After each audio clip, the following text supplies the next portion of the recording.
Iniciamos esta actividad escuchando las palabras del coordinador del programa Sociedad, Información y Conocimiento de la Universidad de Costa Rica, el doctor Marcelo Jenkins Coronas.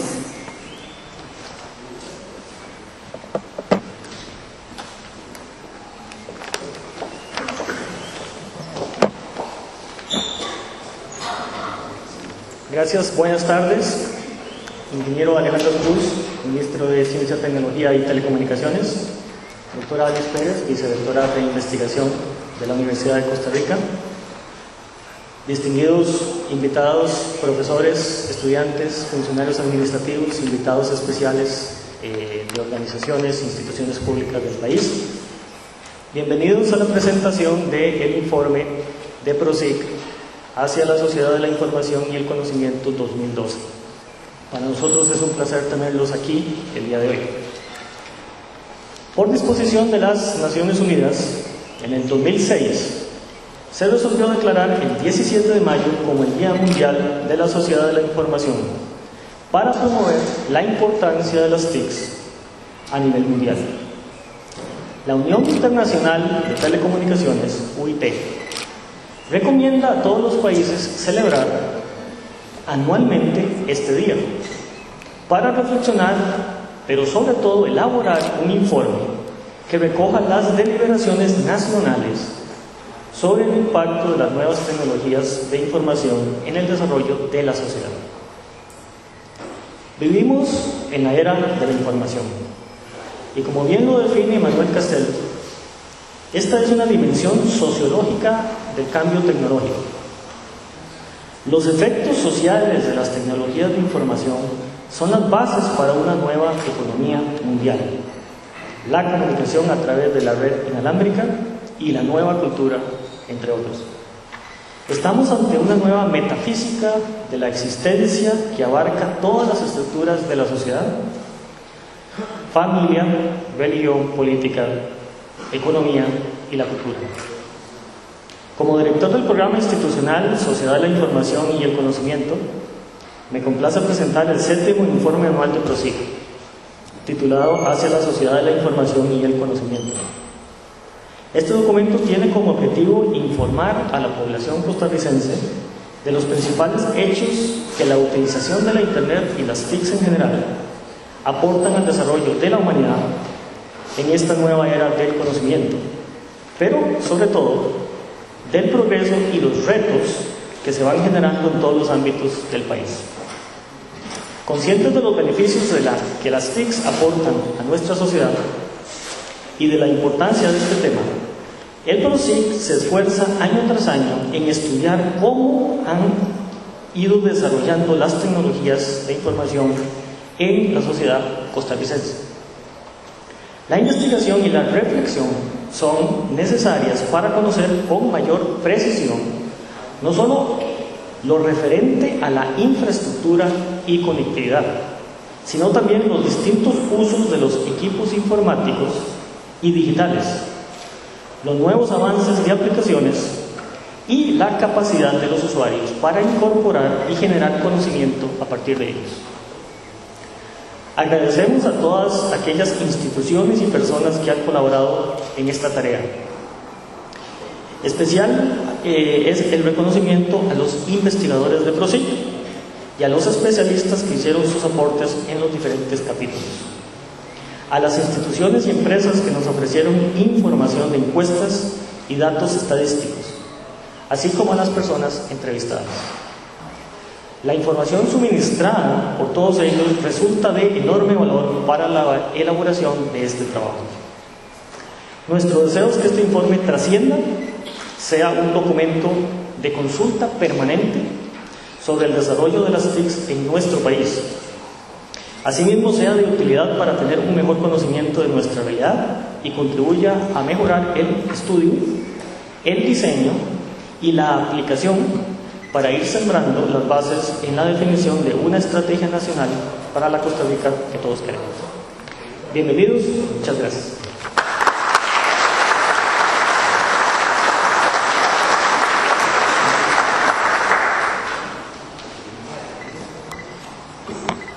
Continuamos con las palabras de la vicerrectora de Investigación comunicación, la doctora Alice Pérez Sánchez.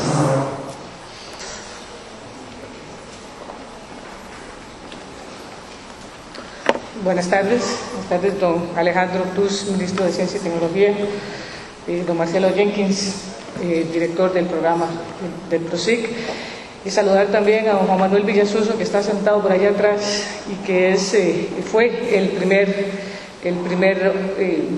coordinador, director de este programa, y de la cual supongo que viene a chequear hoy su herencia. Así que bienvenido. Igualmente bienvenidos a todas las personas que nos acompañan el día de hoy.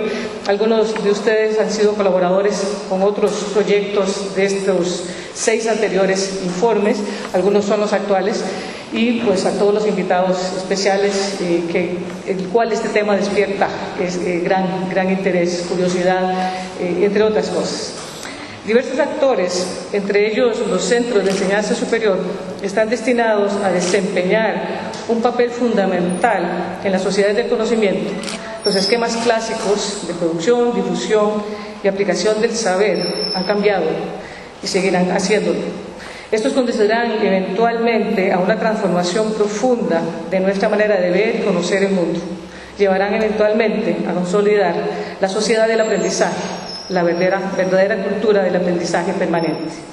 Para lograr esto, los 2 desafíos planteados por la UNESCO hace varios años aún persisten, y es el acceso a la información para todos y el futuro de la libertad de expresión.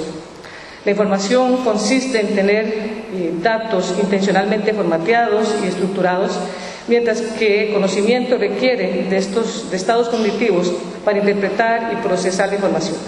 La sociedad del conocimiento requiere de entrenamiento. Un elemento central de las sociedades del conocimiento, como lo indica la UNESCO, es la capacidad para identificar, producir, tratar, transformar, difundir y utilizar la información con vistas a crear y aplicar los conocimientos necesarios para el desarrollo humano. Sociedad del conocimiento como fuente de desarrollo, entonces. Estas sociedades se basan en una visión de la sociedad que propicia la autonomía y engloba las nociones de pluralidad, integración, solidaridad y participación. Un sitio común, ya don Marcelo también lo mencionó, cuando uno estudia estos temas, es Manuel Castells, y voy a hacer una cita también de don Manuel Castells. Él nos dice que es un periodo histórico caracterizado por una revolución tecnológica centrada en las tecnologías digitales de información y comunicación concomitante, pero no causante con la emergencia de una estructura social en red, en todos los ámbitos de la actividad humana y con la interdependencia global de dicha actividad. Es un proceso de transformación multidimensional que es a la vez incluyente y excluyente en función de los valores e intereses dominantes en cada proceso, cada país y en cada organización social. Como todo proceso de transformación histórica, la era de la información no determina un curso único de la historia humana. Sus consecuencias, sus características dependen del poder de quienes se benefician en cada una de las múltiples opciones que se presentan a la voluntad humana. Con el 7º informe, el Programa de la Sociedad de la Información y del Conocimiento, PROSIC, es fiel a algunas de estas reflexiones que he mencionado anteriormente.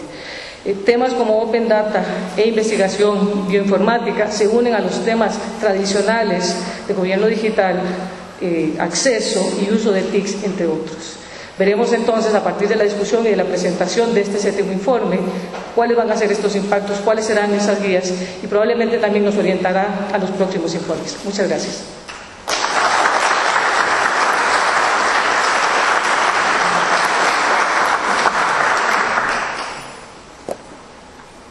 De seguido tendremos el mensaje del señor Ministro de Ciencia y Tecnología de la República de Costa Rica, el ingeniero Alejandro Cruz Molina.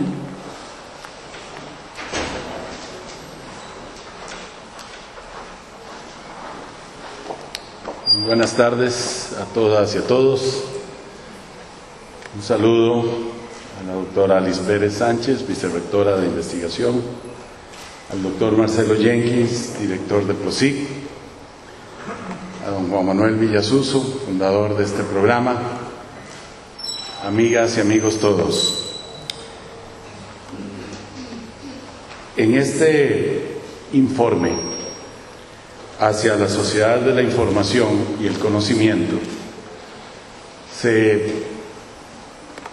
de manera muy resumida o sintética, podríamos decir que se orienta plenamente lo que han sido las acciones del Gobierno de la República para llegar a establecer hoy en día un Ministerio de Ciencia, Tecnología y Telecomunicaciones. Fue, creo, uno de los primeros PROCICs que habló sobre la conveniencia de que el área de telecomunicaciones estuviera mucho más orientada hacia el contenido que hacia el equipamiento o hacia la relación con los usuarios de los servicios públicos en el campo de telecomunicaciones. Asumiendo este reto, la señora presidenta presentó al inicio de su gestión un proyecto de ley que fue aprobado el año pasado, y este año, a partir del 30 de enero, se hizo realidad el traslado del Viceministerio de Telecomunicaciones al Ministerio de Ciencia y Tecnología. Lo que tenemos en estos momentos es una entidad gubernamental compuesta fundamentalmente de tres grandes pilares. Pilares que de una u otra manera están siendo tratados en este séptimo informe. Primero, y lo más fundamental, el capital humano. El Ministerio de Ciencia y Tecnología surge después de la creación del Consejo Nacional para Investigaciones Científicas y Tecnológicas como el portavoz en el gobierno o en el interior del Consejo de Gobierno de la ciencia y la tecnología, en ese entonces mucho más orientada y cercana al ámbito académico que al ámbito productivo o gubernamental. El reto entonces del Ministerio fue hacer que el área de formación de recursos humanos de investigación tuviera entonces una mayor participación en los planes nacionales de desarrollo, en donde se incorporaran los componentes del sector descentralizado del Estado, de los ministerios, del Poder Ejecutivo y, por supuesto, una nueva relación con la industria nacional y multinacional, que en un país que quiere ir hacia una sociedad del conocimiento y de la información debe tener cada vez más la creación de empleo de valor agregado en conocimiento como una de sus metas fundamentales. Cumplida esta etapa, hace 11 años, la reforma a la Ley 8262 le dio al Ministerio de Ciencia y Tecnología la obligación, la responsabilidad de impulsar la innovación y la productividad en las pequeñas y medianas empresas. Hoy en día tenemos ya consolidado un fondo de apoyo a la innovación en las empresas y junto con el área de capital humano esperamos tener un plan muy agresivo de desarrollo en los próximos 5 años con base en el préstamo de $35 millones del Banco Interamericano de Desarrollo al Gobierno de la República en capital humano y en innovación para la competitividad. El tercer elemento, que en el Ministerio de Ciencia y Tecnología comienza desde el año 2004 con la creación de la CONATIC, es el elemento de las tecnologías y de las políticas públicas digitales. Tenemos como hitos importantes la creación de esta comisión, tenemos la aprobación de la ley que creó la firma digital y una serie de elementos o instrumentos de política pública para acrecentar el uso de las tecnologías digitales, todo hacia ese objetivo de tener una sociedad de la información y del conocimiento. Pero ciertamente no es sino hasta este año, con el traslado de telecomunicaciones al Ministerio, que tenemos la posibilidad de fortalecer este campo de las políticas y tecnologías digitales con el campo más clásico de las telecomunicaciones relacionado con normas y procedimientos relacionado con la evaluación del mercado y las tendencias para un país que tiene apenas un año, menos de un año y medio de tener apertura en el sector de la telefonía móvil, y una serie de empresas y de operadores participando en el ámbito de las telecomunicaciones. A la par de aspectos fundamentales del espectro que aquí se tocan, de un fortalecimiento a la Oficina Nacional de Radio y otros elementos que nos llevan a tener, digamos, una organización gubernamental, como lo ha estado pidiendo el PROSIC reiteradamente, si bien no totalmente centralizada por las características de lo que es nuestro Estado, muchísimo más congruente, mucho más unificada respecto a la formulación, la discusión y la aplicación de política pública en este campo. Yo le comentaba al doctor Marcelo Jenkins que habíamos entendido la convocatoria o la invitación diferente y entonces habíamos preparado una presentación sobre el informe desde la perspectiva de las cosas que estamos haciendo respecto a lo que el informe señala. Y desde ese punto de vista, pues bienvenido el informe.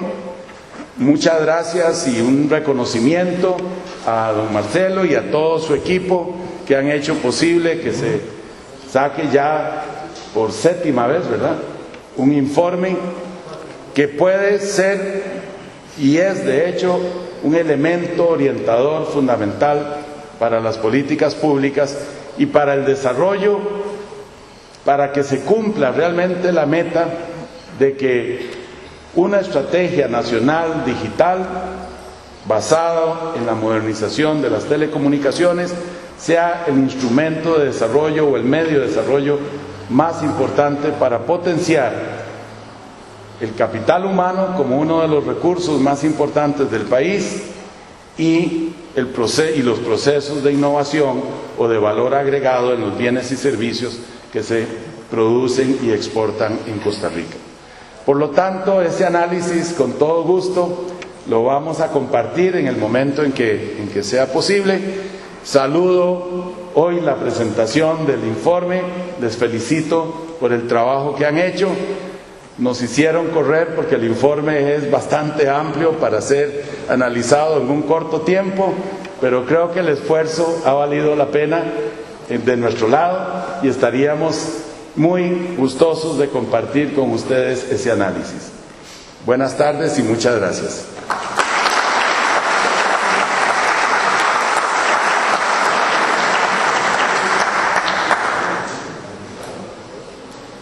Invito a los miembros de la mesa principal a colocarse en sus butacas reservadas para continuar con la presentación del informe hacia la sociedad de la información y el conocimiento 2012 por el coordinador del programa de la Sociedad de Información y Conocimiento, el ingeniero Marcelo Jenkins Coronas. Adelante, don Marcelo.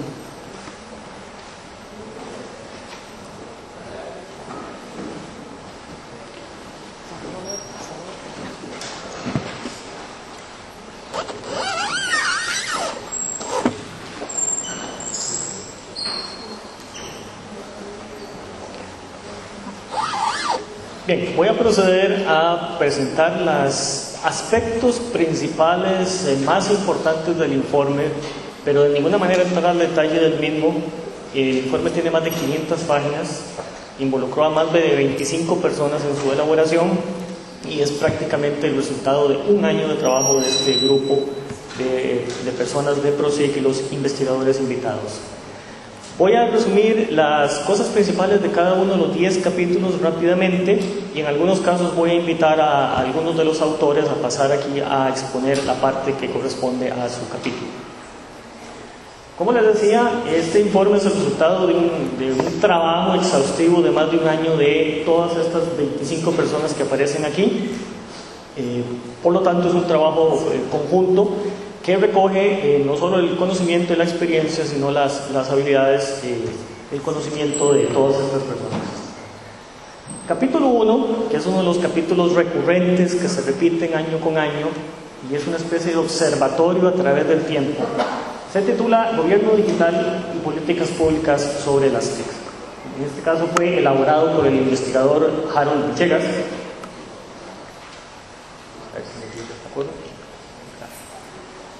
Este capítulo tiene básicamente 5 secciones. Habla de los avances del programa de gobierno digital. Habla un poco de las ciudades digitales, ciudades interconectadas. Describe los desarrollos del programa de firma digital, que ya mencionó don Alejandro.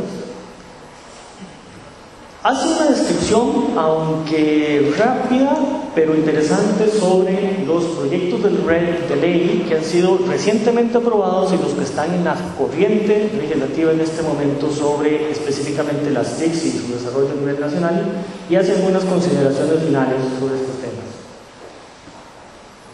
Para el 2012 se destaca la consolidación de la Secretaría Técnica del Gobierno Digital como uno de los logros del país. Se observan también avances muy importantes en lo que es el establecimiento de Merlín como la plataforma única de compras del Estado, con un decreto reciente de la señora Presidenta donde lo declara la plataforma estándar que todas las instituciones tienen que utilizar. Destacan también la creación del sistema en tiempo sobre el silencio positivo en la administración pública, el sistema Crear Empresa, que ha venido a facilitar el proceso de creación y organización y operación de una empresa a nivel nacional.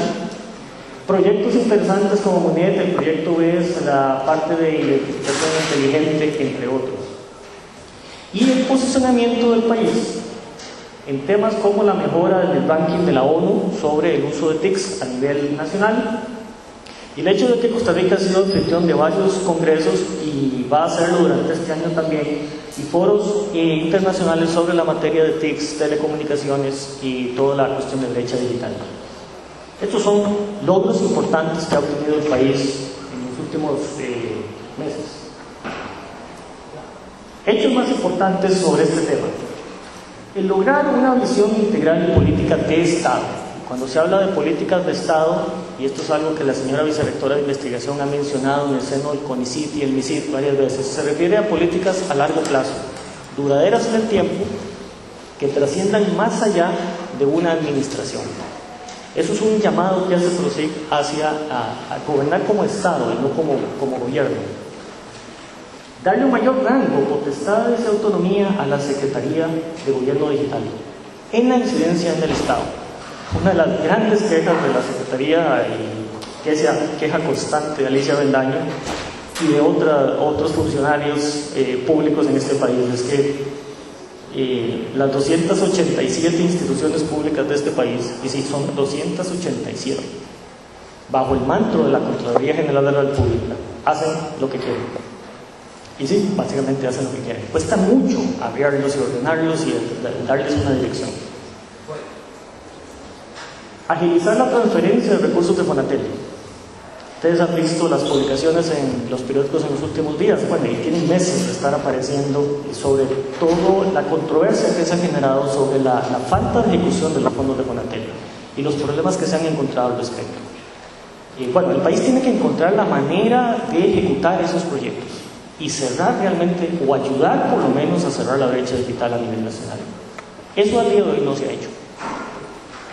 Hay que aumentar y priorizar el presupuesto del ente rector, en este caso el MISIT. Y el MISIT ahora aparece con 2 T's al final. A partir del 30 de enero, como decía don Alejandro, heredó el viceministerio de Telecomunicaciones, que le pertenecía al MINAET. Entonces ahora la T se la quitaron al MINAET y se la pusieron al MISIT. Y obviamente don Alejandro heredó los 70 funcionarios, creo que son, y los 6.000 millones de colones y todo, vamos a decir, el reto que eso significa como la parte reguladora del gobierno central en la parte de telecomunicaciones. Y hay cosas ahí muy importantes. Por ejemplo, viene la regulación del espectro radioeléctrico, con miras a radio digital, televisión digital. Eso es un reto muy grande que tiene este país, que nadie tiene claro en este momento cómo se va a resolver. Y obviamente unificar las políticas en el tema con visión de largo plazo, que es quizás lo que a veces nos hace falta un poco en este país. Capítulo 2. Apertura de las telecomunicaciones, 5 años de avances y desafíos, escrito por don Eduardo Trejo Lali, a quien le procedo a darle la palabra, que pase al escenario, por favor, para presentar el resultado del capítulo que él escribió.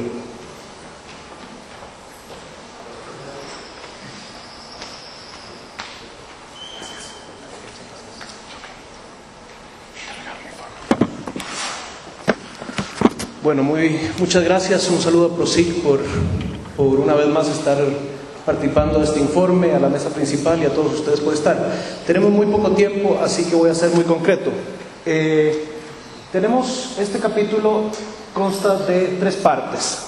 La primera es un análisis histórico del proceso de apertura de las telecomunicaciones en Costa Rica, empezando con el ingreso de Millicom en el año 87 y terminando ahora con el decreto ejecutivo de doña Laura Chinchilla sobre el remanejo de los fondos de Fonatel. Se hace un especial énfasis en los primeros años porque trasladamos el tema del ingreso y salida de Millicom, después los 3 proyectos de la administración Figueres para generar la apertura y mejoramiento de las telecomunicaciones en el periodo 94-98, después pasamos al proceso de concertación en la administración Rodríguez Echeverría para finalmente entrar a la negociación del TLC con los Estados Unidos, que finalmente provoca la apertura. Entonces es como un recuerdo un recuento para que las y los investigadores lleguen a las fechas concretas de donde sucedieron algunos de los principales acontecimientos y facilite posteriores investigaciones. De lo que descubrimos en la investigación es la recopilación de hechos más extensa que hay hasta el momento. Todas las demás estaban segmentadas. En la segunda parte del Fonatel, después tenemos la parte de voy a brincarme porque después sigue el Plan Nacional de Desarrollo de las Telecomunicaciones, que lo voy a mencionar ahora para terminar con el tema de Fonatel. En la parte del Plan Nacional de Desarrollo de las Telecomunicaciones tenemos la matriz de las principales transformaciones que se sugerían desde el Ministerio en el momento de su traslado, y donde hacemos una recopilación de las más importantes. Es un cuadro que las agrupa para que sea más fácil su discusión. Ahora ya tenemos en la página del MISIT nuevamente la parte de los resultados de eso que acaban de ser puestos en la red. Entonces esa matriz congeniada con ese nuevo cuadro nos da a dar una visión muy importante de lo bueno, lo malo y lo feo que fue el Plan Nacional de Desarrollo de las Telecomunicaciones de este primer periodo. ¿Cuál es la importancia de esto? Que venimos me imagino que una de las tareas prioritarias será la construcción de ese Plan Nacional de Desarrollo de Telecomunicaciones, que va a estar vigente para el próximo quinquenio, que ya tendríamos que estarlo desarrollando ahora porque tendría que entrar a regir en el 2014 hasta el 2019. Tenemos una historia aprendida de las cosas que se hicieron bien, de lo que se hizo mal, y esa enseñanza no puede caer en saco roto, y es una invitación a todos los sectores de la sociedad a que nos integremos a generar los aportes a este nuevo plan, y están todos los insumos. La última parte, y me imagino que me estoy quedando sin tiempo, y la más interesante es la conformación del Fonatel. Creo que me quedan 2 minutos. En esta hago un recuento escrito con esperanza, porque estaba en discusión el plan nacional, el primer proyecto que iba a ser financiado con Fonatel. Entonces esa parte del capítulo está escrita y en el anexo encontrarán los términos de referencia, que eran importantísimos, porque era la primera vez que lográbamos como sociedad que se tratara de ejecutar algo.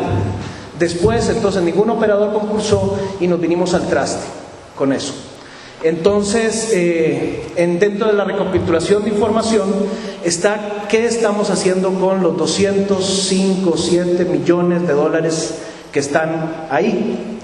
Y entonces, para los que tengan interés sobre este tema, por favor me buscan al final, porque entonces está el recuento de cómo fue constituido desde la legislación, la conceptualización que tuvo el legislador, de cómo iban a ser manejados esos fondos, cuáles eran los objetivos, el porcentaje que se iba a usar para la administración de un 1%. Tengo un dictamen de la Procuraduría que no hace la separación entre costos administrativos y unidad de gestión. Para los que están informados del tema sabrán de qué les estoy hablando, y hay una resolución, un informe jurídico de la SUTEL que separa los montos, ¿verdad? Entonces, de lo que los legisladores y la Procuraduría en algún momento pensaron que iba a ser el 1% para la administración de los ahora $200 millones, ahora ya ha cambiado. La SUTEL se dejó el 1% y con el fideicomiso, con el Banco Nacional, ahora es otro monto, que según la Contraloría General de la República tiene que ser razonable y proporcional. Todavía no encuentro qué definiciones son de eso. Entonces, lo que sí sé es que, bueno, que el Banco Nacional le pasó la SUTEL le pasó al Banco Nacional el 99%, aproximadamente 200 millones, se dejó 2 millones para ellos. Ahora el Banco Nacional, según palabras de Carlos Raúl Gutiérrez, el Banco Nacional no sabía nada de estos proyectos, ¿verdad?, en el tema técnico, y contratan una unidad de gestión. Se abre un concurso donde participan varios y queda seleccionada la empresa de Ernst & Young, de la cual tendrá a su vez $52.136 por mes, que son $627.000 por año, que ahora estoy investigando si eso corresponde al 0,35% que se deja el Banco Nacional. Tal vez si hay algún personal de Ernst & Young después nos puede pasar la información, pero creo que no. Por los documentos que tengo acá, creo que el Banco Nacional se deja el 0,35%, después quedan $625.000 por año, con un contrato prorrogable hasta 5 años, si se puede, y entonces tenemos una gran preocupación de cómo se manejan esos fondos. Hasta ahora no sabemos, lo único que sabemos es que no funcionó el primer intento. Esperaremos que Ernst & Young, la gente del Banco Nacional y la SUTEL nos tengan mejores noticias durante el 2013. Y para terminar, ¿cuáles son los temas para el 2013 y 2014? Como ya mencioné, Fonatel, el nuevo plan de desarrollo de las telecomunicaciones, el ordenamiento de las frecuencias que ha quedado pendiente, el paquete de modificaciones legales y reglamentarias que nos pide el sector privado a gritos desde hace 1 año y medio, ¿verdad?, y que se hacen esfuerzos y no avanza, la portabilidad numérica, que la tenemos que ver en ejecución, y una campaña de información sobre los derechos que tienen los clientes en materia de su servicio celular. Gracias.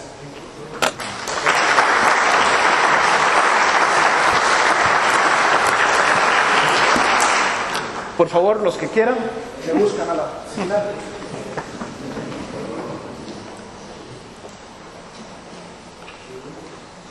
Pasamos inmediatamente al capítulo 3, se titula El dinero digital en el sistema costarricense de pagos, que fue escrito por Melvin Jiménez. Invito a Melvin a pasar a presentarlo.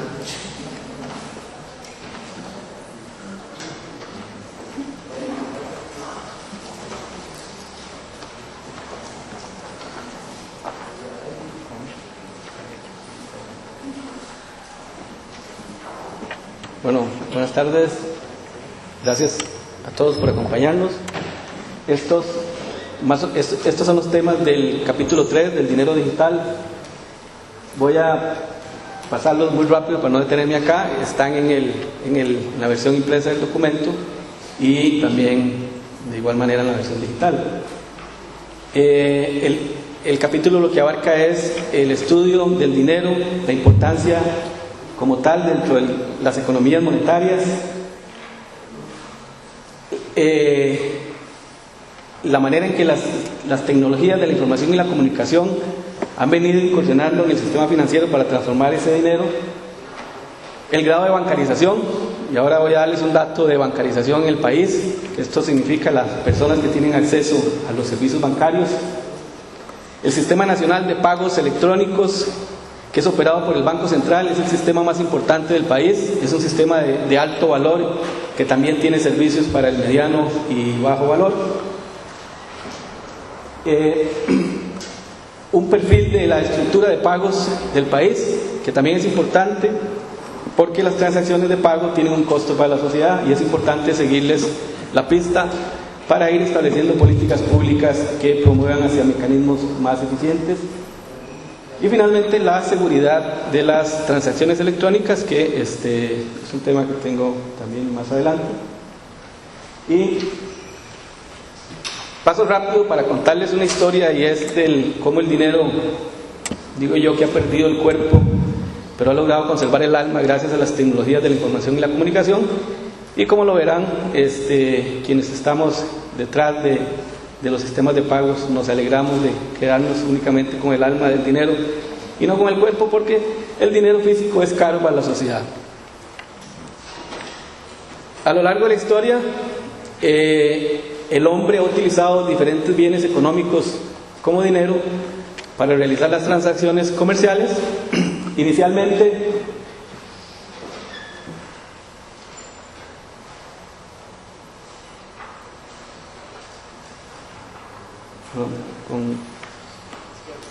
con este.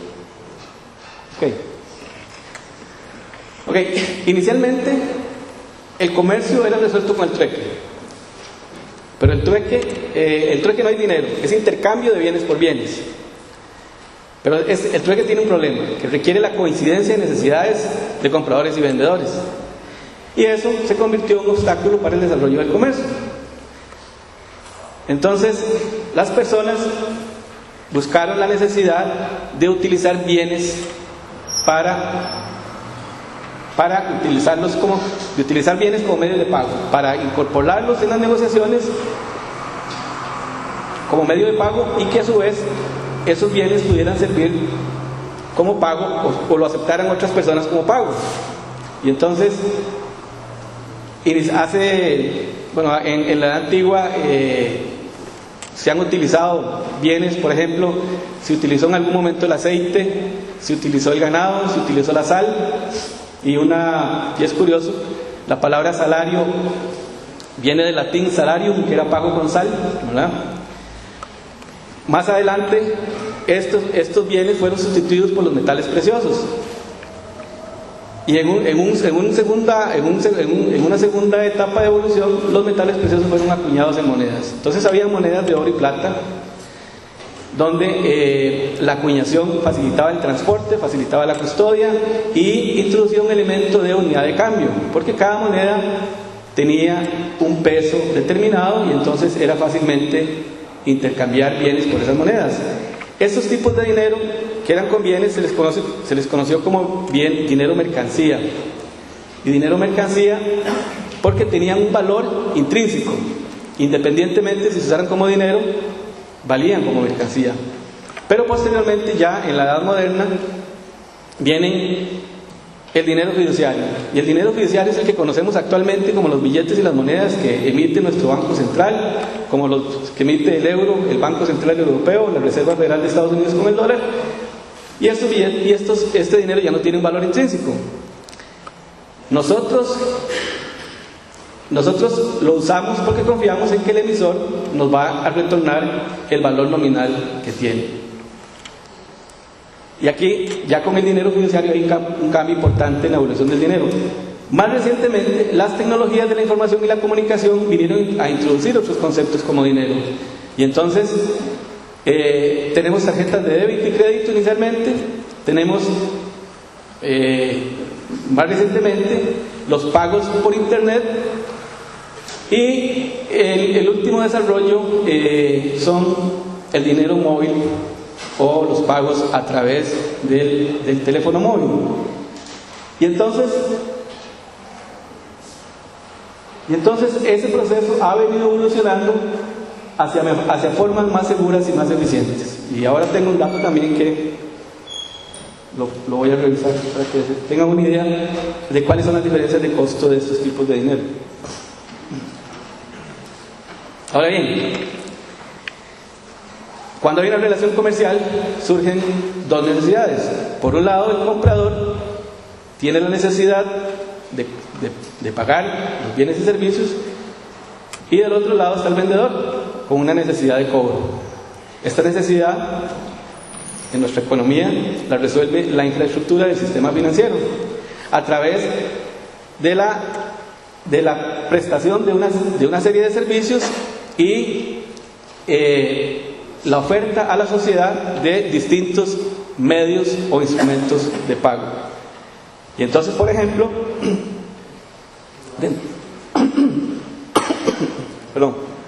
dentro del mundo físico tenemos los cheques y los billetes. Y en el mundo electrónico, más recientemente, tenemos las transferencias de débito, transferencias de crédito, tarjetas de débito y el teléfono como medio de pago, ¿no? También tenemos canales de distribución. Ahora, ¿cómo hacen los bancos para distribuir el dinero? Bueno, tienen cajeros, tienen plataformas de servicios y tienen un dispositivo que es electrónico, pero que lo decidí colocar acá porque por lo menos hasta ahora, que es el cajero automático, hasta ahora ha funcionado, por lo menos en nuestro medio, como un dispositivo dispensador de efectivo, ¿verdad? Entonces no es poco lo que ha aportado en el tema de las transferencias o el tema de las transacciones electrónicas. Y ustedes lo ven los días de pago, por lo menos en la Avenida Central, las colas en el Banco Nacional son enormes, porque la gente recibe el pago y va y lo retira en los cajeros automáticos. Esto con un enorme costo para la banca. Con respecto a los instrumentos electrónicos, también existen canales de distribución. ¿Y cuáles son esos canales? Bueno, aquí son provistos gracias también a las tecnologías de la información y la comunicación. Y entonces estamos hablando de Internet, estamos hablando de la telefonía fija, y estamos hablando también de la telefonía móvil, que ya empieza a ser importante en el país, la banca móvil.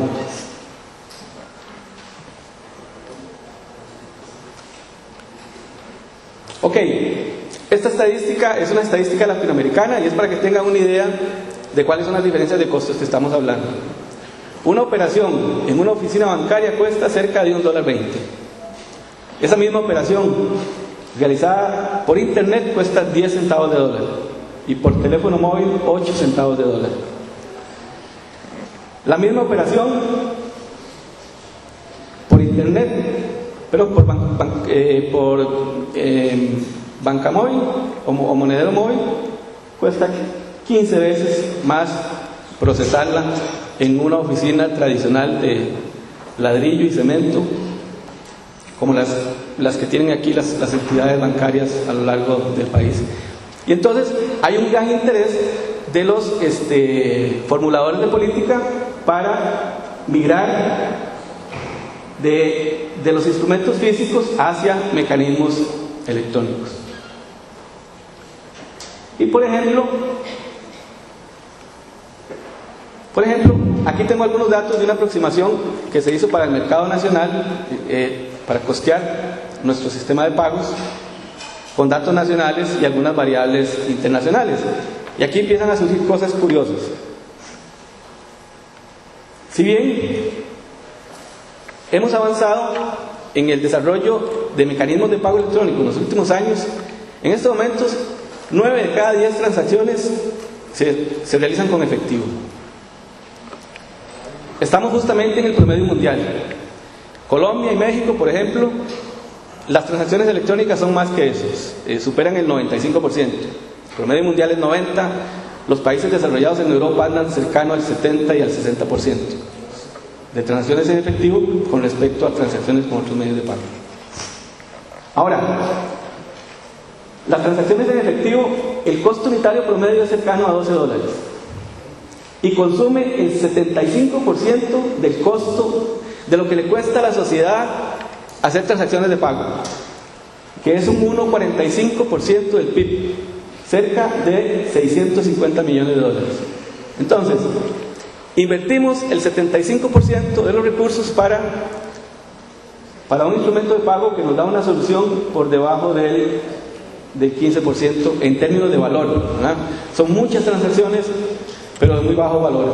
Por ejemplo, sabemos que, creo que lo leyeron en estos días, el problema que tiene el transporte público con respecto a resolver los mecanismos de recaudación que tienen. Actualmente los buses, todo es efectivo, y los buses producen 500 millones de transacciones al año. Todas se hacen en efectivo con alto costo para la sociedad. Y entonces, una de las conclusiones es: hemos sido muy eficientes resolviendo el mediano y el alto valor, pero el gran reto está aquí en las operaciones de bajo monto, ¿verdad?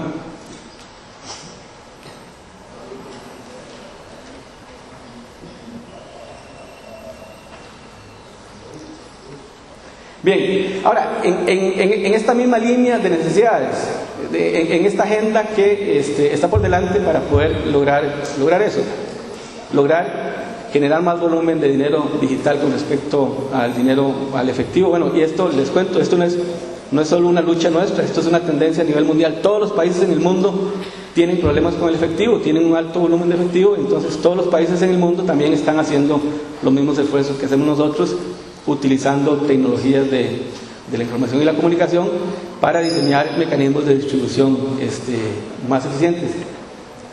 Cosas que hay que hacer: la neutralidad de la política fiscal. Y esto significa que un mismo bien debe estar sujeto a los mismos criterios tributarios. Y eso aquí no ocurre. Un comercio que vende y cobra con tarjeta de crédito está obligado a trasladarle el impuesto de ventas al Estado al día siguiente. Si le pagan con cheque o con efectivo, tiene 45 días para hacerlo. Esos 45 días tiene capital de trabajo a cero costo, porque puede usar el impuesto, ¿verdad? Entonces, ahí hay que corregir eso, porque esto frena el desarrollo de precisamente de los instrumentos que nosotros queremos desarrollar. Ahora, interoperabilidad de micropagos. Por ejemplo, para incursionar con éxito en el sector de transportes hay que hacerlo con transacciones de muy bajo costo. Y esas transacciones, para que un modelo de esto sea rentable, tiene que generar mucho volumen, tiene que generar cierta masa crítica de operaciones, y eso se logra solo teniendo un mecanismo que sea universal, ojalá que opere en todo el país, y no tener microsistemas de pagos aislados, como ya el transporte, por ahí han salido algunas iniciativas en el sector transporte. Inclusión financiera: 1.4 millones de adultos en este país no tienen acceso a servicios financieros. Hay un gran sector de la población que se mueve en efectivo y cuando interactúa con los bancarizados los presiona también a usar efectivo. Reitero, con alto costo. Entonces es importante que estas personas sean acercadas a la banca a través de cuentas simplificadas que abaraten los costos. Uno de los grandes problemas en estos momentos es la aplicación de la legislación contra el lavado de capitales, que tiene requerimientos importantes de información, y eso eleva el costo de las cuentas. Y eso ha impedido que la capa más baja de la población pueda tener cuentas en los bancos. La reducción del cheque y el efectivo. Aquí se requiere que los bancos avancen en sus sistemas para costear el efectivo, para determinar cuánto les cuesta el efectivo. Hay entidades que han avanzado en esto, hay otras que vienen atrás, pero es importante que logren dimensionar cuánto les cuesta el efectivo para que entiendan que es caro, que deben establecer alternativas electrónicas para sus clientes, que en algunos casos ojalá no cobren comisiones, porque en la medida que traslada un cliente del efectivo a pagos electrónicos ahorran costos operativos. La seguridad jurídica, y aquí estamos hablando nadie consume en lo que no confía, en lo que siente inseguro, y la seguridad es hermana gemela de la eficiencia. Y aquí de suerte tenemos una ley, la ley de firmes, certificados digitales, y lo que falta por hacer es masificarla en el país, prioritariamente en los usuarios del sistema financiero nacional.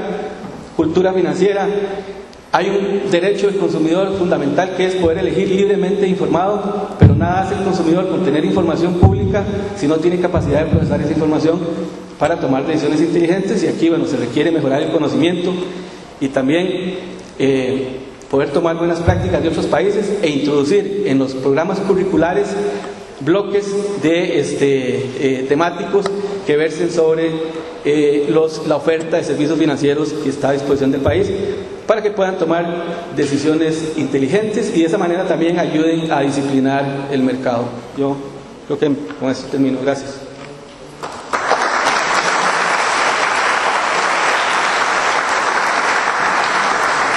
Gracias a Melvin. El capítulo 4 se llama Acceso y uso de las TIC en la administración pública, las empresas y los hogares. En este caso fue escrito por Ronnie Bolaños y Mariana Mora como parte del staff de investigadores permanentes de PROSIC. Voy a resumir los principales hallazgos de este capítulo. Este capítulo tiene 3 secciones: las TIC en la administración pública, las TIC en las empresas costarricenses y las TIC en los hogares costarricenses. Hechos más destacados.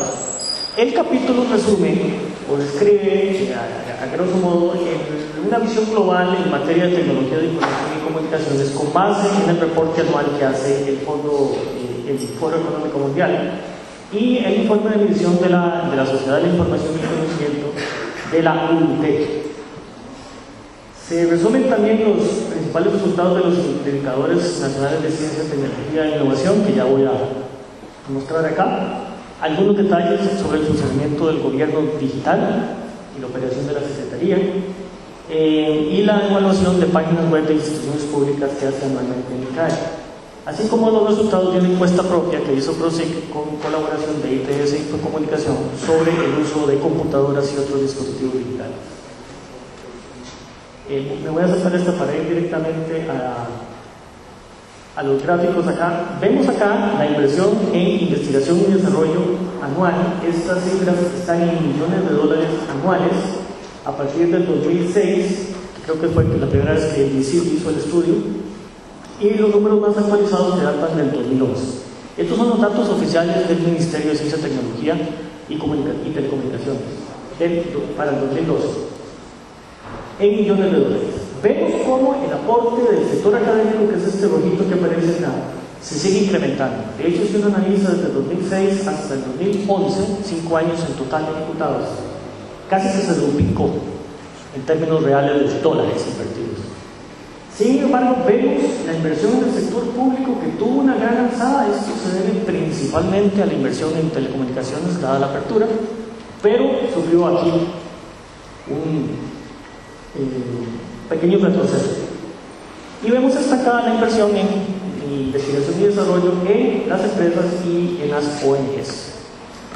Como tal, vemos que aquí el progreso en inversión directa en lo que se considera investigación y desarrollo aparentemente está estancado, excepto en el sector académico, que es ya de por sí el que hace la mayor inversión. Entonces, pareciera que hay que trabajar en los otros sectores como para mejorar los indicadores a nivel nacional. Algunos resultados de la encuesta propia que nosotros realizamos, estos son, antes de estos los datos del INCAE. Esta es la evaluación que hace el INCAE de las páginas web de las instituciones públicas. El gráfico es un poco complicado de leer, pero quiero explicar la parte interna, esta polígono que aparece aquí internamente con notas de 35, 30, 27, 18 sobre 100. Lo que están diciendo ahí los usuarios de las páginas web es la calificación de la interacción, y a eso se refieren que están mal calificadas en ese aspecto, porque en general son páginas informativas, pero no son páginas transaccionales. Es decir, el ciudadano, el usuario final, prácticamente no puede hacer transacciones directamente en la página web, excepto por las instituciones financieras y algunas municipalidades y otras contadas. Esto no es posible actualmente en la gran mayoría de los casos, y ese indicador lo demuestra. Tendencia de computadora, en este caso en las empresas. Obviamente estos números son bastante grandes, principalmente en las pymes, en las empresas medianas y obviamente en las empresas grandes, no tanto así en las empresas llamadas micros. Las redes sociales, la presencia curiosamente es más significativa en las empresas pequeñas. Obviamente ven eso como un medio barato para su publicidad, mientras que las empresas grandes lo tienen, pero de manera relativamente limitada. Este es un dato curioso. Principales hallazgos en empresas. Este es el porcentaje de empresas que pagan la capacitación de sus funcionarios, de sus colaboradores. Obviamente la capacidad de las medianas y grandes es mucho mayor para pagar capacitación a sus usuarios. Generalmente en las micros y las pequeñas ve a ver qué hace, dónde lleva un curso de algo, para poder usar la infraestructura que tenemos en esta organización.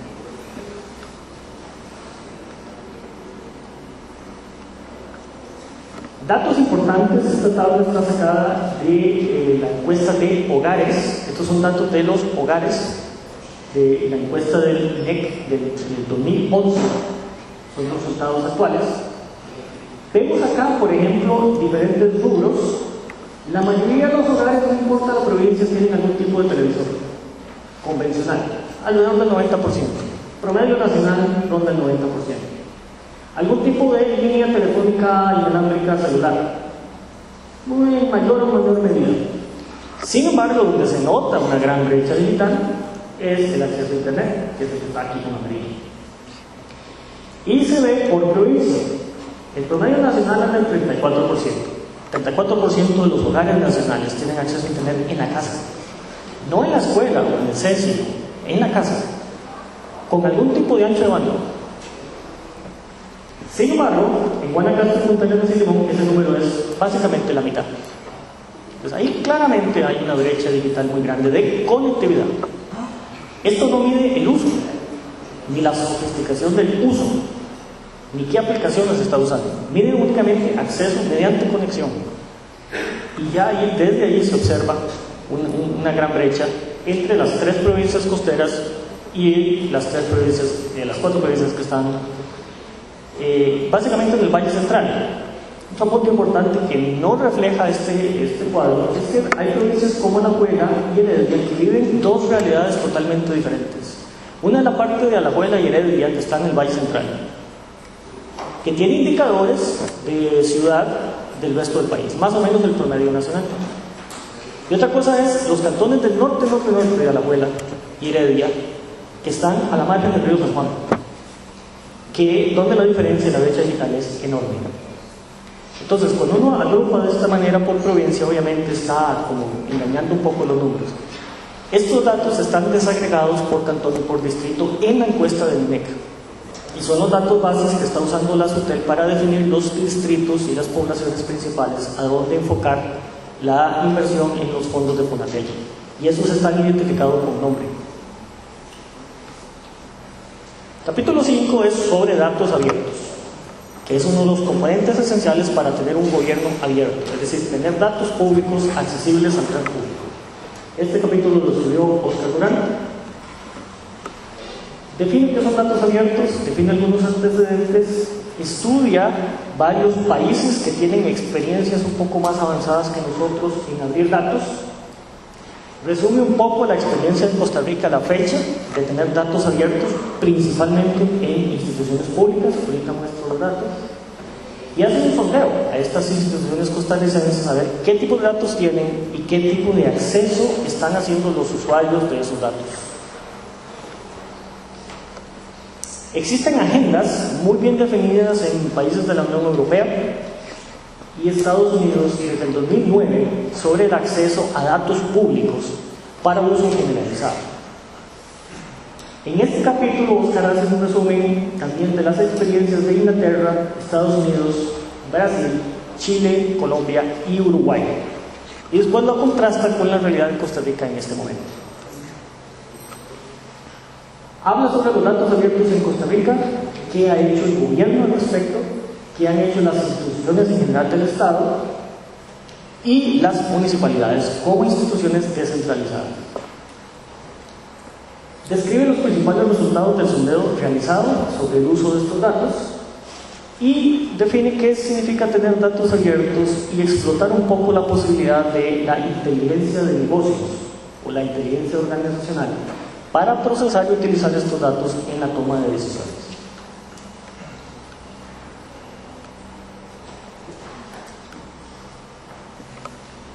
Este es un resumen, un cuadro resumen de estas 22 instituciones. La mayoría son instituciones públicas, hay un par de privadas o ONGs ahí, que dicen en la encuesta tener datos abiertos disponibles al público a partir o a través de la página en internet.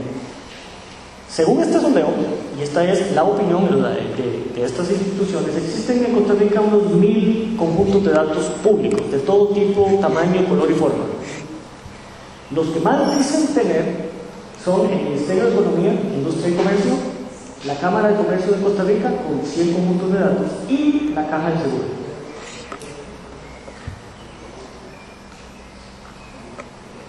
En Costa Rica, los datos abiertos, los tipos de formatos son muy variables. El problema es que la mayoría son en forma de cuadros y gráficos. Cuadros son tablas, gráficos son gráficos, pasteles, histogramas, cosas de este tipo. Lo que sucede es que generalmente no están disponibles los datos crudos, que se llaman, es decir, accesarlos en alguna manera estándar, de tal manera que uno los pueda procesar tal vez de alguna otra manera y sacar información adicional. Y para lo cual se tienen que definir estándares de cuál es la representación de esos datos. El promedio de estas páginas web, de estas 22 instituciones que fueron censadas en este estudio de PROSIG, tienen unas 749 visitas mensuales en promedio. Sin embargo, el 40% de los administradores de estas páginas en las instituciones no llevan estadísticas sobre qué tipo de acceso, quién la está haciendo y de dónde la está haciendo. Entonces no pueden proporcionar esos números. Eso es una cosa que hay que resolver en el futuro. Capítulo 6 es sobre el uso de las TICs en general en la investigación.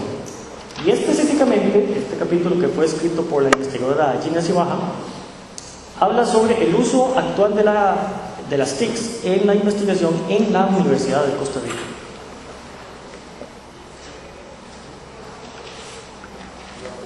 Se hacen algunos antecedentes, se describe un poco la metodología, ahorita describo más detalladamente cómo se hizo, características generales de la población investigadora.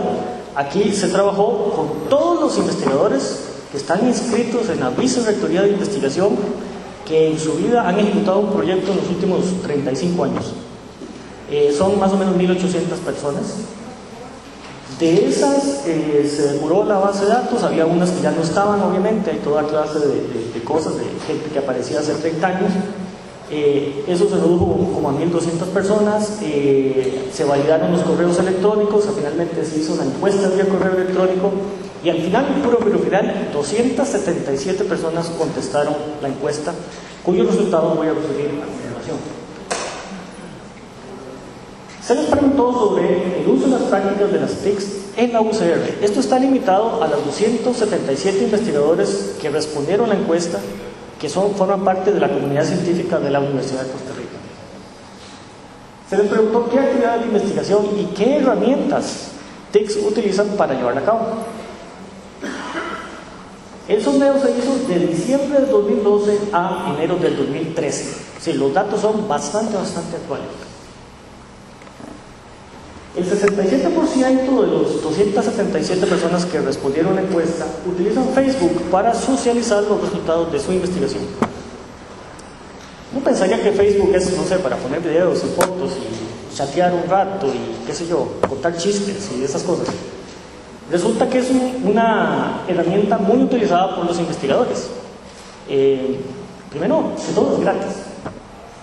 Todo el mundo, si tiene una computadora, tiene acceso, o un dispositivo móvil. Básicamente permite socializar porque hay una gran cantidad de personas que tienen Facebook. Y para poder comunicarme, necesito estar en la red. Hay otras redes como LinkedIn y ResearchGate que se utilizan en menor medida por estos investigadores. Paquetes de datos y al software estadístico particular. ¿Excel es el más usado? No sé si con o sin licencia, eso no lo preguntamos. Y si lo hubiéramos preguntado, no lo voy a decir.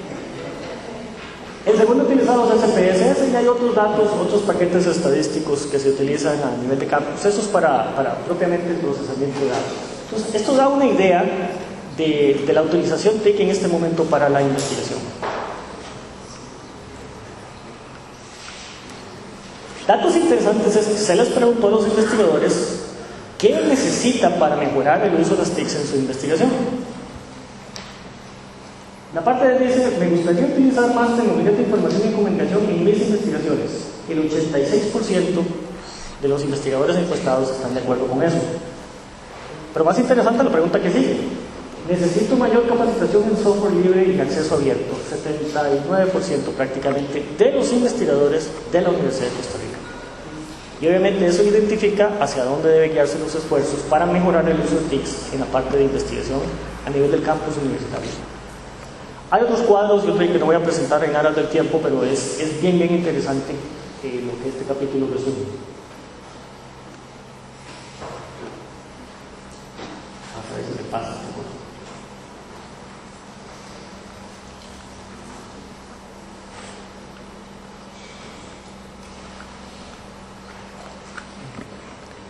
¿Alguien podría darle un clic a la compra?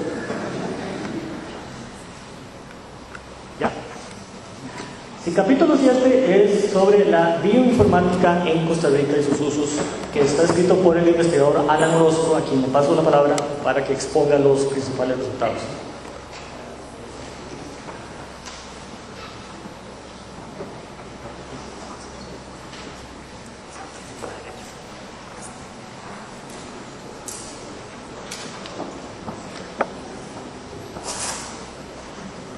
Bueno, agradezco a los organizadores de este magnífico informe y a todos los participantes que han tenido la gentileza de estar por acá. El capítulo que me han referido a mí es bioinformática en Costa Rica. Esta es una descripción de los contenidos del capítulo. Primero se hace una definición de lo que es la bioinformática y todas las divisiones que corresponden a la bioinformática en sí. Luego, cómo las TICs y las ciencias astronómicas se combinan. Hoy en día la biología se ha convertido en una ciencia de la información que requiere altas prestaciones de computación para procesar información de origen genómica. Luego hablamos un poco de los actores y la dinámica del conocimiento nacional en bioinformática. Se hace una lectura de los talleres, seminarios y capacitaciones, y una de las cosas más importantes es la creación de la maestría en bioinformática en toda la región. Luego se habla un poco en la parte del mercado internacional, los nichos de oportunidad y sobre la capacidad nacional que tenemos para poder enfrentar esas oportunidades con toda la tecnología que tenemos, el respaldo de biología, medicina y toda la infraestructura que podemos montar para enfrentar estas ventanas de oportunidad a nivel internacional. Luego, acciones claves para desarrollar la bioinformática. Se hace un análisis de la capacidad de secuenciación del país.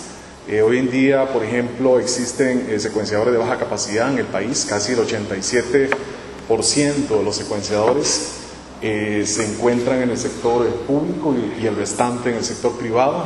Una de las deficiencias que existe es que son secuenciadores de baja capacidad. Es decir, que si nosotros quisiéramos, por ejemplo, secuenciar el genoma de una coli, nos enfrentaríamos con grandes problemas, porque no tenemos algo que se llama Next Generation Sequencing, que es poder leer los genomas rápidamente en el país con las infraestructuras computacionales adecuadas. Luego, se da una recomendación y una guía de tareas bioinformáticas para aquellos que quieran emprender proyectos en bioinformática y biología de sistemas en el informe.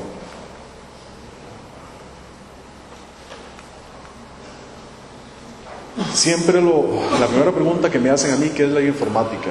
Bueno, yo me reservo como una especie de catálogo de definiciones, ¿no? Porque es tan variada y tan multidisciplinaria que prácticamente uno tiene que entregar una definición para cada caso.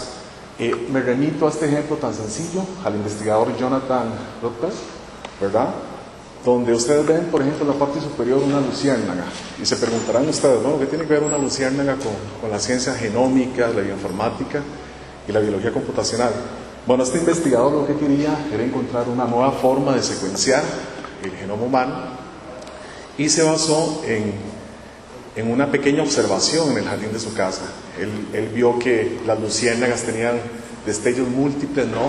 Transformaban la información biológica en una especie de formato digital, y él extrajo las enzimas de la luciferasa para poder implementar esa tecnología o esa idea que se le ocurrió para leer cada uno de los caracteres del ADN.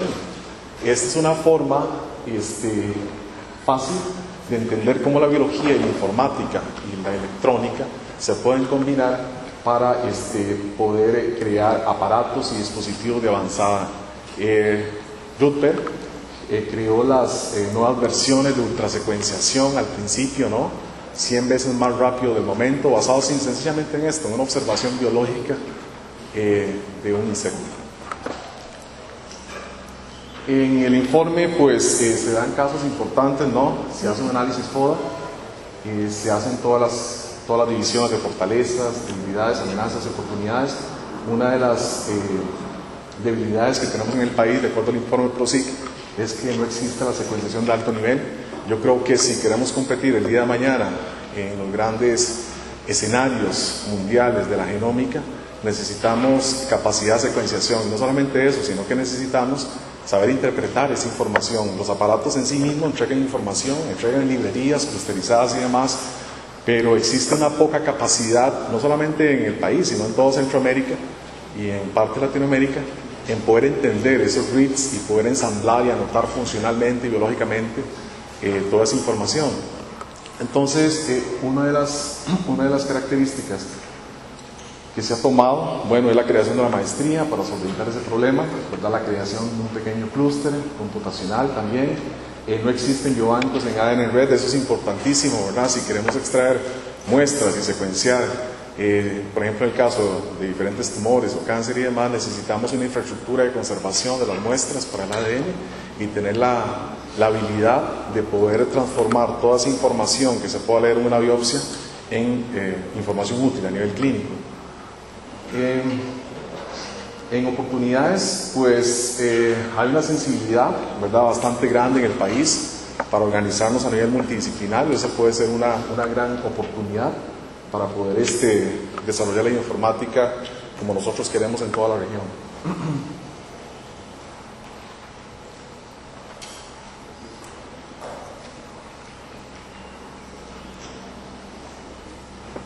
En el informe también se da una descripción, ¿no?, de la importancia de lo que no solamente es la secuenciación, sino de lo que es microarrays.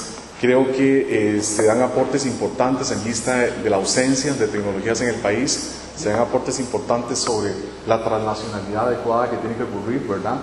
Digamos, por ejemplo, de la identificación de un problema, pronóstico o estado clínico, y la utilización de biochips, bioinformática, selección de marcadores con tecnología microarrays, validación y complemento de diagnóstico. Yo creo que la capacidad del país es enorme en informática. Tenemos todos los elementos para desarrollar software y tecnologías asociadas a esta temática, y es una cuestión, me parece que de actitud nada más, es una cuestión de voluntad, de perseverancia y de poder visionar sobre las capacidades que tenemos todos nosotros en el país sobre esto.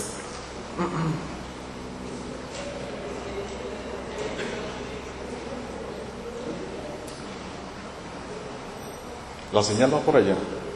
Casos de estudio. Bueno, en el informe también se hace, se pone un caso, un modelo de negocios bioinformático, ¿no? Como es el caso de los test genómicos, donde en esta gráfica de acá, pues pueden observar ustedes el gasto creciente que existe a nivel mundial sobre pruebas de diagnóstico genético y demás. Se hace un análisis de las capacidades del país para poder encontrar una oportunidad de negocio en este tipo de soluciones, ¿verdad? Yo creo que la bioinformática en el país es emergente, hace falta más desarrollo y creo que con estas informaciones podemos avanzar mucho más. Vean ustedes cómo el mercado de bioinformática ha evolucionado, ¿no? Vean que para el 2015 se espera más o menos un estimado de 9.5 billones de dólares. Es un mercado extraordinariamente importante, ¿no? Especialmente en nuestro país, que tenemos prestigio en el desarrollo de aplicaciones de tecnologías informáticas. Entonces yo creo que el poder aprovechar este mercado creciente, orientarnos sobre nuestras capacidades e integrarnos de forma multidisciplinaria y demás a nivel nacional, nos encuentra una ventana de oportunidad muy importante a nivel comercial. En el informe también se hace una descripción sobre lo que se ha estado haciendo en el país, ¿verdad? Afortunadamente muchos de los aportes que se han venido haciendo en informática provienen de la UCR. Una de estas iniciativas es la generación de una plataforma Galaxy en servidores del Centro de Informática, que eso está orientado a lo que es Web Service en Next Generation Sequencing. Es la primera en América Latina. Está a la par, por ejemplo, institutos como el Curie, ¿verdad? Como el STEAM Salk Institute de Harvard y el Max Planck Society de Alemania y el Instituto Wright Painter. Entonces, creo que los avances en este sentido han sido importantes a nivel nacional. Creo que podemos desarrollar tecnología, convertirnos de simples usuarios de tecnología informática a desarrolladores e implementadores de soluciones a un alto nivel.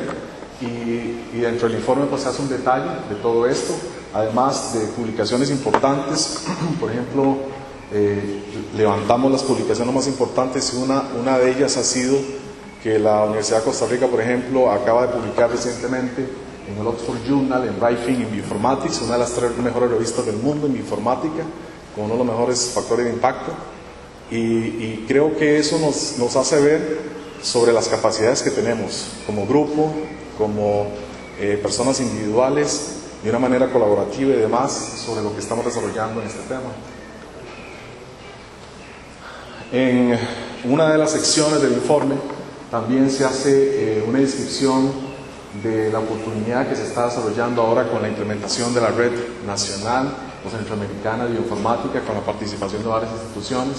Ha sido una labor gigantesca, ¿verdad?, titánica, de mucha paciencia, y en la cual se han venido observando pequeños crecimientos de redes, ¿verdad? Cada uno de estos es un nodo nacional donde participa el Insomnia, y aquí falta el INDIO, recientemente se ha integrado, y algunas organizaciones de Centroamérica.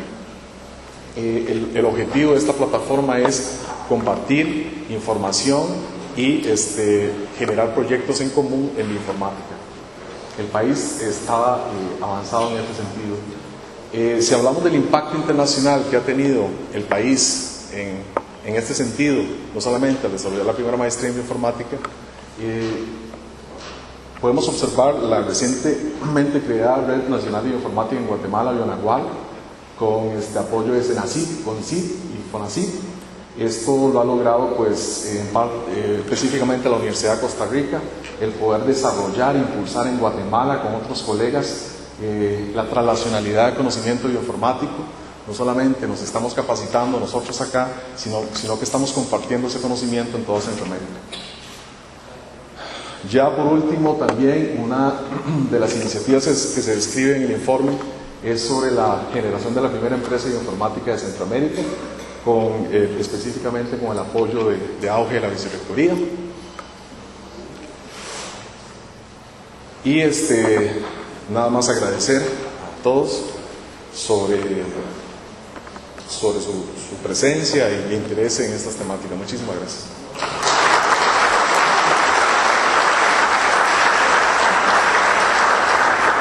Muchas gracias, Alan. Voy a ir rápidamente el capítulo 8 sobre las TICs y la gestión de riesgo en desastres, escrito por Mario Fernández con la colaboración de José Chavarría de Preventec. Aquí se describe qué es la gestión de riesgos y desastres, cómo se utilizan actualmente las TICs y qué retos tiene el país para su uso actualmente. Primero se define qué es el concepto de las TICs en los desastres naturales, el manejo de los riesgos.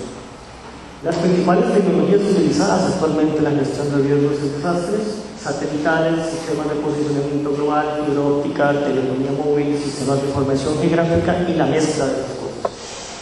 El rol de los medios de comunicación en el manejo de desastres y los principales problemas en el uso y la transmisión de los datos una vez que un desastre natural ocurre. Vemos aquí, por ejemplo, las redes que existen en el sureste de Asia. Estas son redes de interconexión con cables submarinos. Obviamente aquí tenemos países muy ricos como Taiwán, Corea del Sur, Japón, que tienen múltiples redes con redundancia. Toda esta zona de Asia es bien interesante porque es muy propensa a todo tipo de desastres naturales, principalmente terremotos y tsunamis. Tsunamis producto de los terremotos. Hemos visto en los últimos años grandes desastres naturales debido a estos dos fenómenos. Los aportes de las TICs en la gestión de riesgos en desastres tienen que ver con la respuesta al desastre propiamente, haciéndola más rápida y eficiente, distribuyendo o ayudando a distribuir mejor la ayuda a los damnificados, encontrando más rápidamente las personas atrapadas y mejorando los sistemas de alerta. Para lo cual voy a mostrar acá esta foto de la televisión en Japón que alerta o disemina información sobre el tsunami producido por un terremoto. En este caso, este es el terremoto de 2007, si no me acuerdo mal. Esta es la imagen que se transmite por televisión en la televisión japonesa una vez ocurrido. Entonces alerta aquí el nombre de la ciudad, la hora en que se estima va a llegar el tsunami y el tamaño del Nilo. En este caso se trata de un tsunami muy pequeño. Y aparece el mapa del país con las zonas en rojo y las zonas en amarillo. Este es el sistema de alerta que tienen los japoneses en este momento para los principales desastres naturales en su país. Este es el uso extensivo de las TICs para prevenir, en este caso un terremoto no se puede prevenir, ni mucho menos el tsunami, pero sí se puede controlar el efecto del mismo en la población. Vemos también aquí la instalación de una cabina móvil telefónica con conexión satelital para el manejo de un desastre en Perú. Vemos cómo la instalación rápida de esa cabina puede ayudar no solo en las tareas de recuperación, sino en la repartición de ayuda y damnificados. El reto para Costa Rica en el uso de TICs en desastres naturales es un reto abierto en este momento. Apenas estamos en pañales.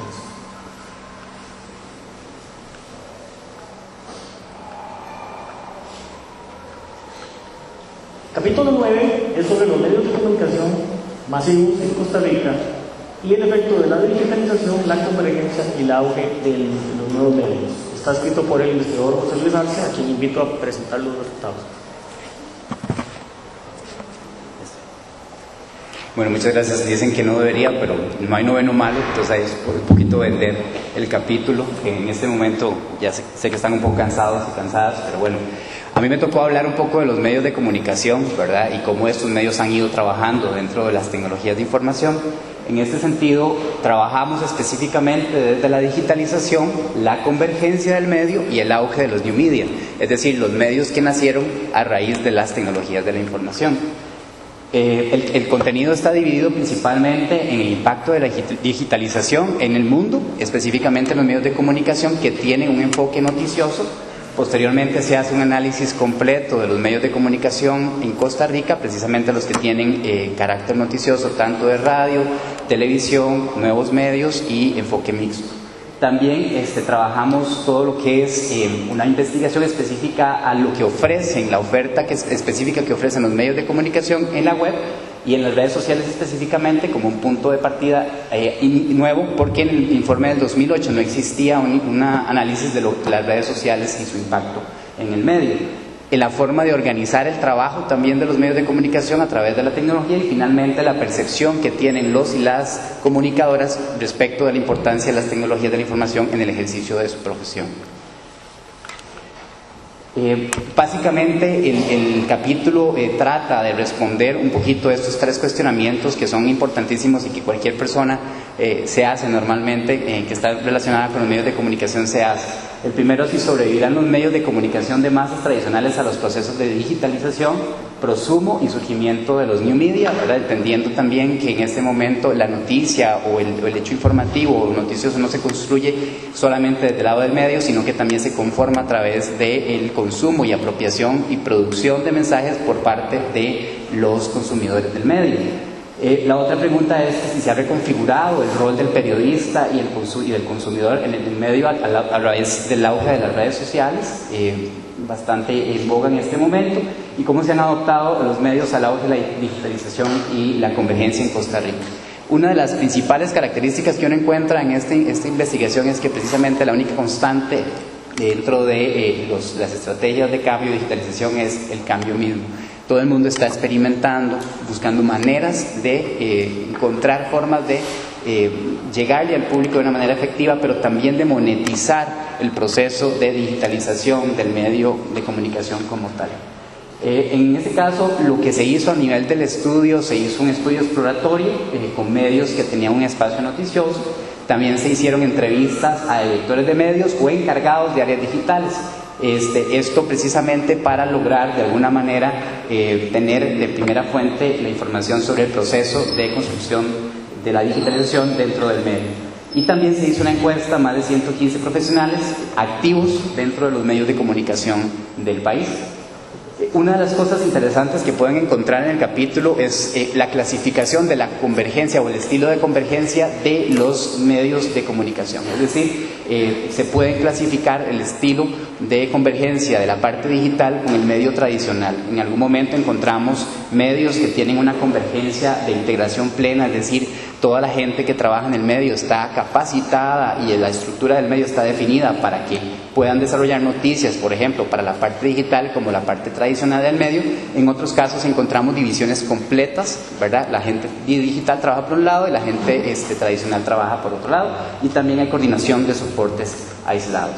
Dentro del trabajo que se desarrolló van a encontrar también una descripción de los principales procesos de interacción, de recursos multimediales y también de recursos adicionales que tienen los medios de comunicación dentro del espacio web. También vamos a encontrar bastante información sobre la lógica de los nuevos medios. Como les decía, estos son medios que nacieron precisamente por el auge de Internet y que no existen en su formato tradicional, con un descriptivo heurístico de los contenidos de interactividad, recursos y otros recursos adicionales que pueden tener.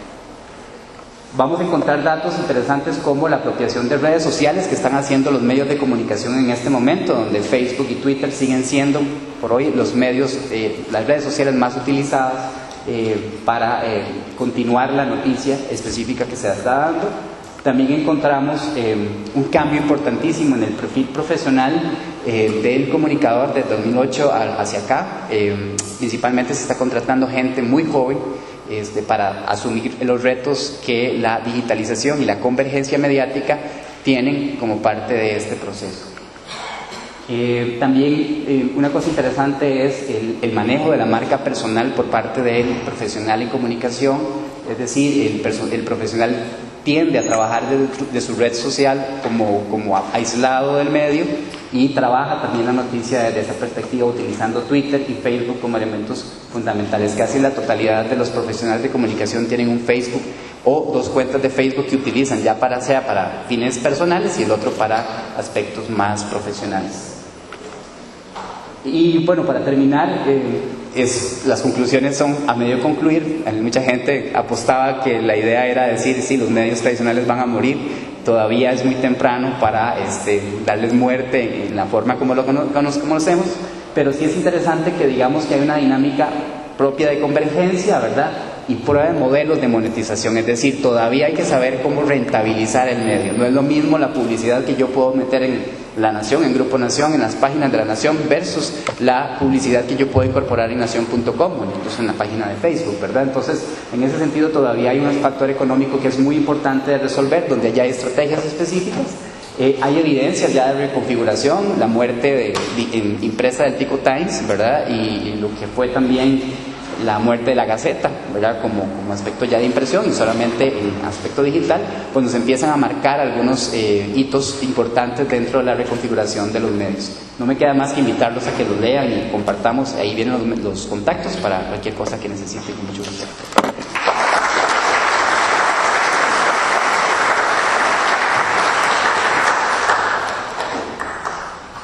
Finalmente, el capítulo 10 se llama Ciberseguridad en Costa Rica, escrito por Roberto de Maitre, abogado e informático. Voy a saltarme la parte de contenido en aras del tiempo e ir más bien a los resultados.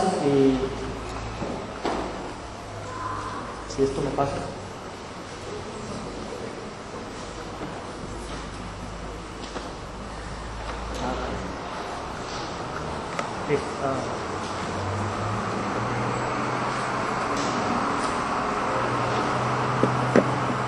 El capítulo resume la ciberseguridad y las principales amenazas informáticas que existen actualmente, principalmente en Internet, pero no exclusivamente. ¿Cuál es el marco internacional, las instancias internacionales a las cuales Costa Rica pertenece y los acuerdos que se siguen a nivel internacional sobre ciberseguridad? ¿Y cómo está la situación a nivel nacional en cuanto a la parte jurídica, leyes, decretos y otros tipos de regulaciones? En opinión de los entes estatales, involucrados en el tema de ciberseguridad obviamente incluyen al Banco Central de Costa Rica, porque es el cooperador de la firma digital, el Poder Judicial, la parte legal, la SUTEL, el MISIT. El MISIT tiene la parte de firma digital conjuntamente o en acuerdo con convenio con el Banco Central de Costa Rica.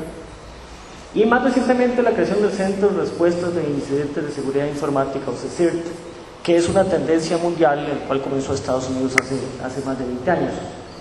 Existe además la Agencia de Protección de Datos y obviamente la Secretaría de Gobierno Digital, que tiene que tratar con muchos de estos temas.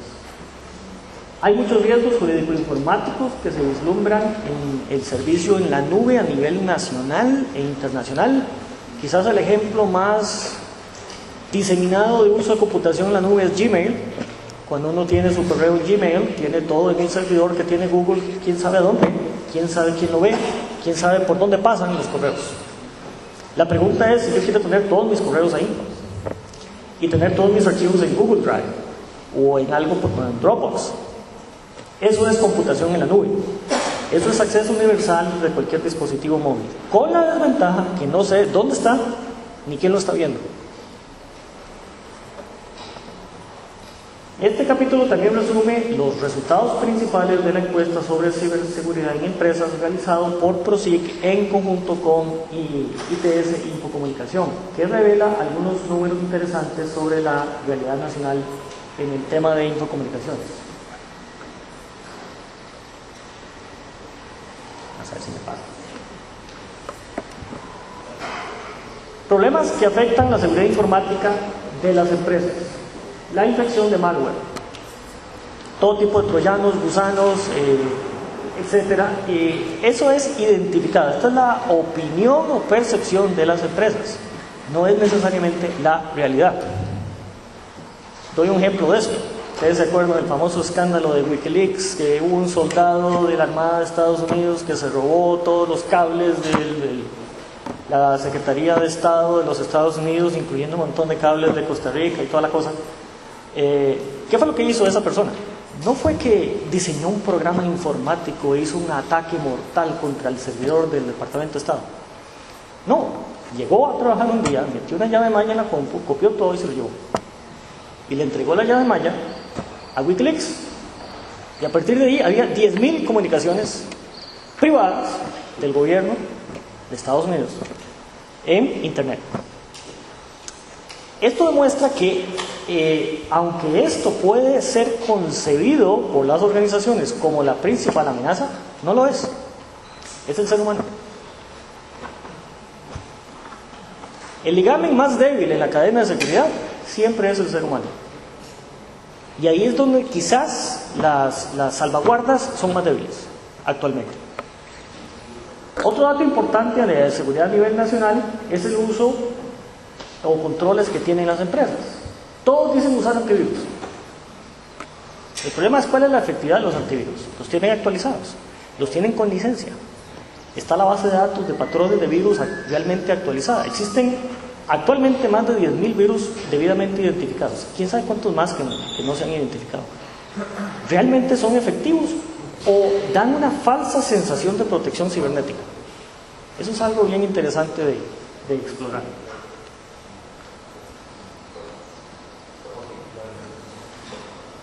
Conclusiones de este capítulo. Costa Rica no dispone de una gestión sólida, universal, que permita realizar realmente o efectivamente la dirección, control y gestión eficaz de la ciberseguridad.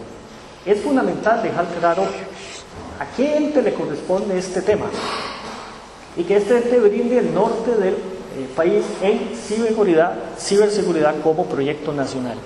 Ese ente tiene que ser necesariamente el gobierno. Sin embargo, al gobierno no le toca hacer todo. La seguridad es cosa de todos, dice el lema. La ciberseguridad también. Finalmente, la tecnología no es el problema. Caso de estudio que acabo de escribir. Las TICs no son solo responsabilidad del gobierno, son de todos los usuarios. 91% de los delitos informáticos se cometen por seres humanos que violaron algún reglamento, ley o decreto o regulación de uso de la información. Es necesario desarrollar y aprobar una estrategia nacional de ciberseguridad que de alguna manera dé dirección al rumbo del país en este tema. Y eliminar un poco el trabajo como islas que hacen básicamente todas las instituciones públicas, empresas privadas y otras organizaciones, incluyendo por ejemplo la UCR, pero trabajamos muy aisladamente. La idea es que aquí el rector de esto debería ser obviamente el MISIT, tanto en la parte de firma digital como en la parte de telecomunicaciones, y que de alguna manera guíe el proceso, lo cual ya está empezando. Con esto finalizamos la descripción del informe completo. Les agradezco mucho la atención y los esperamos dentro de un año para el informe 2013. Muchísimas gracias.